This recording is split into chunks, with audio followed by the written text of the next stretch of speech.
Hello friends, welcome to Squared Plans, where creative planning and organization comes to life. I'm Stephanie, and today we're going to be doing a fun DIY planner refresh in my classic happy planner. I'll set up my frankenplanner with some colorful spring feels, so let's get to it. And I've got a couple of hole punch options ready to go, along with a ruler that I'll use, this corner rounder punch, this Sharpie pen, this Planning Thing fun alphabet sticker book, these classic clear covers from Live Love Posh, some transparency film pages for my laser printer, these laminating pouches for my thermal laminator in 5mm, also these cardstocks I picked up from Hobby Lobby, this laminator, and my guillotine cutter, which I will use for this project. So lots of different things. You do not need to have all of these options at your disposal. I am going to actually laminate these cardstocks as a cover, doing the front side in this really cool spring rainbow watercolor look, and then this more basic watercolor for the backer. So this will be the inside cover, and then the front will be the squared option. So I'm just going to glue this down with some Tombow glue runner, and I'm choosing the side that I'm going to be cutting out for each front and back of the cover. So I'm putting the smaller paper in a position to be able to be cutting out certain colors on the front side so that there's a little bit of variation on the front and the back covers when I am done. I'm also going to line up this printed acetate that I did on my computer. I just wanted to have a quote overlay, and I thought that Live in Color would be a cute one. I can give this away as a freebie if you're interested, so just let me know in the comments below if this is something that you would like. I'll also link all of the products that I'm using in this video down in the description below in case there's something you are interested in. But basically, all you need is some cardstock, maybe acetate if you want to go this extra step, and then a clear cover as well. So I'm affixing the back side and just trying to figure out the placement that I want for the back side acetate. And I really want my Squared Plans logo to fall right on a square. So I am making some adjustments, trying to figure out the best placement before I cut it down. The sizing that I'm using for these covers, though, is a little bit smaller than what I normally do for laminated covers. Usually I add about a 1/2 inch on the top and side so that the cover covers all of my tabs and just has a little bit of a hangover, so you don't really see the insides of my planner past the cover. But for this instance, what I decided to do is Happy Planner classic size. So I've actually cut these down to 7 by 9¼ each. And I just use those cutting marks on the acetate to really help guide me. But you can just cut down whatever sheet you're using as far as the cardstock down to that size to get a similar result. So that's the true Happy Planner classic page size. I will be laminating it. It will be a little bit larger, but I didn't want it to be too large like I normally do because the clear covers that I'm going to be adding on there from Live Love Posh aren't that big. They're just slightly larger than classic Happy Planner size, not a full 1/2 inch like I'm used to when I do my DIY covers. So that said, I'll go ahead and laminate each of the cover elements separately. I'm going to laminate the acetate first, and then I'll laminate the backer cover with the 2 cardstocks glued together second. Cutting them all at the same time with the guillotine cutter really helps a lot to make sure everything lines up the way you'd like it. Just something to keep in mind if you're building your own cover with a quote like this. and you want it in a specific place, cut all of the pieces together. That I have found as the best way to get the most consistent layering of the covers in the positions that you would like them. So as I mentioned before, these are 5mm laminating pouches, and because I'm going to be using 2 of them, I'm not so worried about doing a double lamination. But if I was just doing one, you might want to consider doing a double lamination of the 5mm pouches to make the cover a bit more sturdy. But I found that this is a pretty good thickness, specifically because I'll be also using another hard-sided plastic clear cover on top of this. If I was just using this as a cover, I might have double laminated, probably the acetate, just to make it a little bit thicker and more durable as a cover. And so now I'm just trimming off the excess lamination, getting pretty close to the edge, but leaving a bit of a gap where it is still glued down before it hits the page. Just something, if you've never laminated before, there is a slight edge that you need to maintain on your laminated sheets to make sure that they stay sealed. Just keep that in mind when you're cutting it down. You'll be able to see the demarcation between where the lamination is and the cardstock is.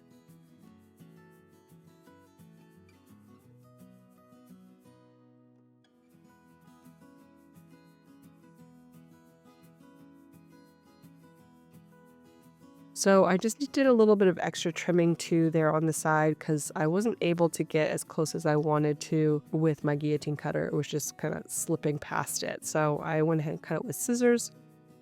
And now the next step is to find the center mark. I made a mistake right from the get-go with my little Sharpie pen. I did find the center mark, which is 4 and I would say 5/8, I think that's the right measurement. Basically half of 9 1/4. And then I had marked it with my Sharpie on the one side and realized that I was putting it on the back cover on the wrong side. I did end up fixing it and putting it on the right side on the back cover, but came back and erased my Sharpie mark with a little bit of alcohol where I didn't want to be punching. So that center mark is going to help me find where the first punch I'm going to do with my single punch tool should go. I'm using a We Are Memory Keepers disc power punch, which is really perfect for these kind of DIY projects with thicker materials. However, mine has gone through the ringer. I've made a lot of things with it, and I have had trouble finding a way to sharpen it properly. It usually leaves a little bit of hangers on at this point in its life stage, and I will go back and cut those off with my scissors. Still worth it. Like I said, I've had this for many, many years and used it on tons of projects, so it's just a little bit dull, but nothing that my pair of scissors can't fix with a little bit of extra effort. Like I said, you start with the center mark to make sure that your cover is going to be perfectly placed within your discs. Do note that this only applies to covers that are oddly numbered. So 7 or 9-inch discs. If you're DIYing it, then you want to create a center mark for that. If you are doing, say, a half letter or an 8-disc planner size, you'll need to use that center mark to kind of define the correct spacing for your holes, but you'll need to measure the distance between the discs and then punch accordingly. Don't punch the center mark if you have an 8-disc or 6-disc notebook.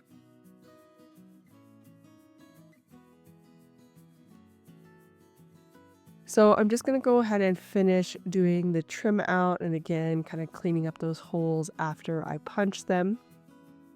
I did punch on the correct side because I did make the adjustment before I punched. That was good because you can easily punch the wrong side by mistake, so marking it and kind of looking at it before you do anything permanent is always a good idea. Also, I'm really loving the layered cardstock on the inside as well as on the outside. Just the look of this watercolor vibe, I think is going to be very energizing, which is what I need for spring. I don't know, but since the time change, I have been just so lethargic and tired, and I need some energy infused into my planner life, my work life, and so hopefully these colors will really help energize me and get me going this spring. Just going to quickly round the corners too on all of these laminated sheets, and decided to use the 7mm size instead of the 4, which I normally use, only because I think my 4 size is a little bit dull at this point because I have used it quite a bit. I'm going to be layering in one more layer with clear covers from Live Love Posh. They come with plastic wrap on both sides of the cover, but because I want to minimize scratches, I'm going to leave one side covered with the plastic and see how that is. I know it's not going to be perfectly clear, but I think that it will make a big difference as far as seeing scratches on the cover. So that is the hope, and I will let you know how that performs throughout the season. Okay, so next we're going to create a couple of dashboards for my long-term reference section. And I got this paper in a quantity of 4, and I'm just going to turn each page 90 degrees so that I get a little bit of variation on the sheet when I cut it down. So each dashboard will look slightly different and have a little bit of a different layout of florals on it when I'm done cutting, which you'll see. So I have all 4 of them cut now, and you can see the variation when I did that turn. So everything looks a little bit different for each of my 4 dividers. And now I'm just going to see how I like the look of them and make the orientation of the florals look a little bit better, going upward versus downward on some of them. And then I'm going to use my Happy Planner punch to punch these, which is the easiest way to do it, but it is so temperamental, you guys. You can see me using the ruler there because a couple of the pens would stick each time and wouldn't release. So yeah, I've been dealing with this guy for a number of years. I really need to just get another one and go and hope for a better one versus this one. But I don't know, I'm too frugal. I just suffer through. And so this last one, it actually got stuck somehow, and I don't know how. It's just plain cardstock. So you can kind of see what I mean when I say that my punch is temperamental.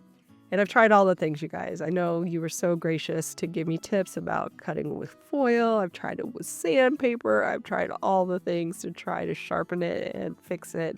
Nothing works. Okay, so I've grabbed a piece of wax paper just so that I can work out the titles I'm going to be putting on these dashboards. I was trying to think of ways to add the titles to each of the 4 dividers I'll be using, and I could have printed something out, but I just was wanting to do something that didn't require a lot of printing. So basically everything that I did here, you don't have to have a printer for, except for my acetate layover. But you could honestly do something like this on the acetate, make a quote just on that clear acetate without printing on it, or put it right directly onto the cardstock before laminating.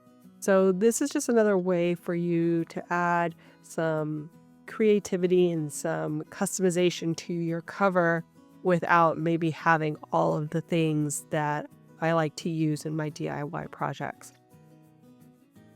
I am using this fun alphabet sticker book from Planything, but any alphabet sticker book could do, like I said, if you are wanting to recreate this. I do like that there's a lot of variations and a lot of options in here of the same letter, because I am going to be spelling out a number of words, which is where the wax paper comes in. Kind of helps me make sure I have everything before I commit it to the page, and I can also work out all of the titles that I will need ahead of time.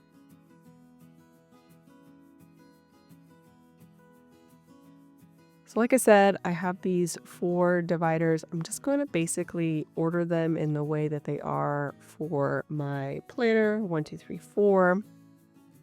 And these are my bottom tabs. If you're familiar with my planner setup, you'll see me put them in here in a second. So the way that I had personal on the wax paper was pretty straight and nicely spaced. So I just went ahead and rolled that right off. And I'm going to put it in the side top right corner instead of across the bottom of the page. I just thought that looked a little more interesting.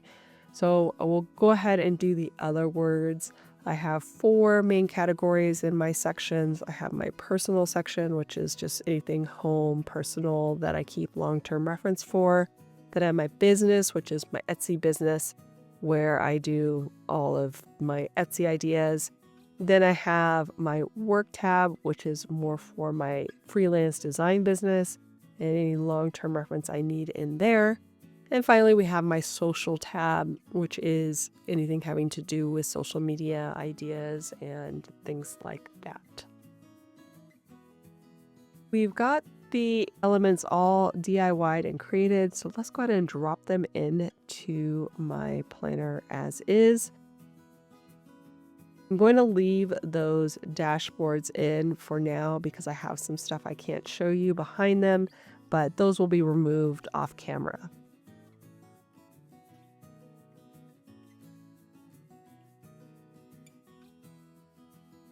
We'll go ahead and get rid of my winter vibes and put in this new set of covers. Got the back in, and now we will do the front. And like I said, I have that clear plastic sheet still on those front covers and the back cover as well. So just making sure that the page that I took off is facing inside and the extra plastic is on the outside. Okay, let's do a final flip through of these DIY covers and dashboards. Here is the front cover, which I'm just loving the vibrancy. I have a watercolor vibe kind of already in my planner right now for a lot of the tabs that you're seeing here. So I'm just going to leave those in because I feel like they go with the theme well enough. Then we have my bottom tabs here and these new dashboards, which are so colorful and bright and fun. Excited to have those in there. Finally, we'll get a look at my back cover, and that will do it for us, friends. So I hope you enjoyed this video. If you did, please give it a thumbs up down below. Also, too, go ahead and leave me a comment if you'd like to get in touch, and think about subscribing to my channel if you haven't already, if you'd like to see more of my videos. Thanks so much for watching. I really appreciate it, and we'll see you next time. Bye!